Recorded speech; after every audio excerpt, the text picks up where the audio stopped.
Today, Tess Holliday implied that most of her fans are less than mediocre. You gotta be so good that they can't ignore you, especially the ones that ain't done shit for you. Yeah, you know exactly what I mean. They stab you in the back and then they ask why you're bleeding. I don't trust words, I trust actions. I don't care what you heard, I'm not slacking. My name's Alan Roberts. This is Everyday Fitness. Like, subscribe, click the notification button over there. Share my video, subscribe to my second channel, Alan Roberts. In my opinion, of course, point to bone below at the end. Thank you very much.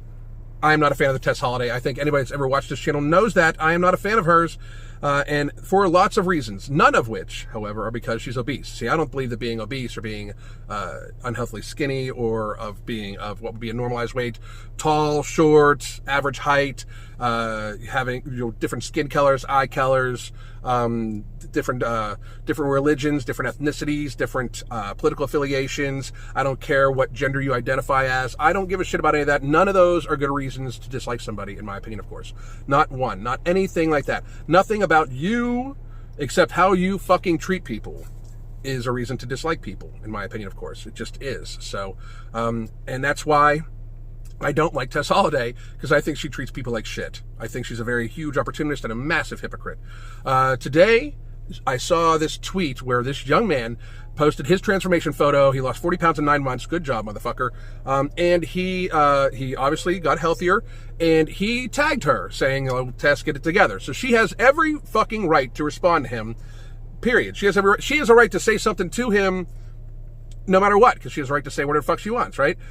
It's that when she calls him this white dude and calls him mediocre, that I find it unfucking believably hypocritical. First of all, mediocre, this guy, I don't know what she's judging success on, because in reality, her biggest success is social media following. So if she calls him mediocre, that means that she's judging people by their social media success.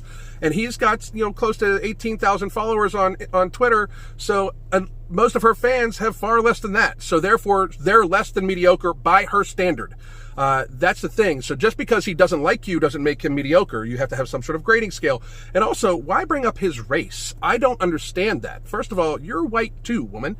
Secondly, why bring up his race? It's almost like an insult. I find it amazing that one of the very first things that Tess Holliday and her fans do when somebody disagrees with Tess or is critical of Tess is that they do look at the person's physical aesthetic appearance. They'll call people skinny bitches. They'll call people, I've been called the bald dude so many fucking times. They've said shit about my teeth, about my eyes. They've said shit about every fucking thing you can fucking think of about me physically. They have said also, I find it amazing that a group of people that does not want to be judged on their physical aesthetic appearance, which nobody fucking should be, frankly, because physical aesthetic appearance does not affect your long-term health to a great degree.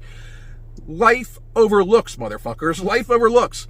But I find it amazing that a group of people that does that oftentimes will, as soon as somebody questions her, aesthetics or her health, the very first thing they do is go to the other person's physical appearance. And I just find that to be completely, massively hypocritical. I just find it to be fucking crazy. I also find it to be very hypocritical that when somebody brings up her health, she says it's none of their business, but she talks about her mental health on her social media all the fucking time. Talks about her mental health all the fucking time. Mental and physical health are very much intertwined.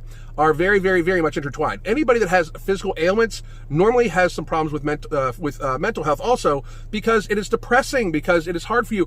Obese people have an even harder time because they are in physical pain, especially somebody of Tess's size. Most of the time, they're in physical pain, especially when they walk and shit like that, as Tess probably is. And that does cause some mental issues too, yet alone the hormonal imbalances that having 200 extra pounds of fat tissue on you causes. So, of course, there's going to be some mental issues. I don't know anybody that does, we live in a society right now that breeds mental disorders. So, very honestly, when somebody talks about your mental health, you're bringing up your health. And physical and mental health are very intertwined. So, to bring up your mental health all the time and then tell people they have no business talking about your physical health is completely hypocritical bullshit, in my opinion, of course. And people can disagree with that, but it's my opinion to have. I just wanted to point out to everybody how this shit is ridiculous. This does not further a conversation. Her insulting, or her bringing up this man's race and calling him mediocre based off of because he spoke against her and she is more popular than him, to me is complete fucking bullshit. It's the reason I do not really appreciate the Tess Holliday. It has nothing to do, again, with her physical appearance or her weight or anything like that. My problem with Tess Holliday is how she fucking treats people, including her fans. And that's just my 2 cents a matter. My name's Alan Roberts. Hit me up on Instagram at AlanRobertsEDDF. Hit me up on Twitter at EveryDayFit. I'm also on Facebook at Everyday Fitness, and I'm on the internet at EverydayFitness.net. God damn.